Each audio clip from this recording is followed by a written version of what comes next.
ಏನು ವೀರಭದ್ರೇಶ್ವರ ಸ್ವಾಮಿಯ ಒಂದು ಆಶೀರ್ವಾದ ಯಾವಾಗಲಿಂದಲೂ ನಮ್ಮ ಮನೆತನಕ್ಕೆ ಹೆಚ್ಚಿನ ಆಶೀರ್ವಾದ ಸಿಗಲಿ ಅಂತ ನಾವು ಇವತ್ತು ಗುಗ್ಗಳ ಕೆಂಡದಲ್ಲಿ ಭಾಗಿಯಾಗಿ ಸಾಕಷ್ಟು ವರ್ಷಗಳಿಂದ ನಾವು ಹಿಂದೆ ಹೆಚ್ಚು ಕಡಿಮೆ ಸಮರ್ಥಕಿನ ಸಣ್ಣನಿದ್ದಾಗಿಂದನೂ ಕೆಂಡ ತುಳಿತದೆ.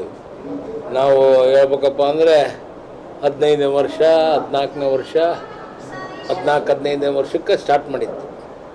ಈಗ ಅದು ಹಂಗೆ ಕಂಟಿನ್ಯೂ ಆಕ್ಯಂತ ಹೋಗೈತಿ.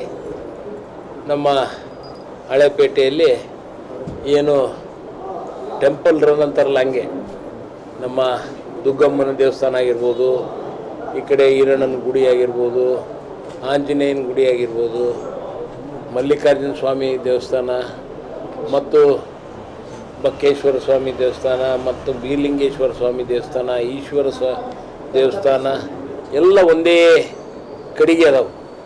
ಆ ಒಂದು ನಿಟ್ಟಿನಲ್ಲಿ ಹಳೆ ಊರಿನಲ್ಲಿ ಅದೊಂದು ಮುಂಚಿನಿಂದಲೂ ಒಂದು ಒಳ್ಳೆಯ ಸಂಪ್ರದಾಯ. ಎಲ್ಲ ಸಮಾಜದವರು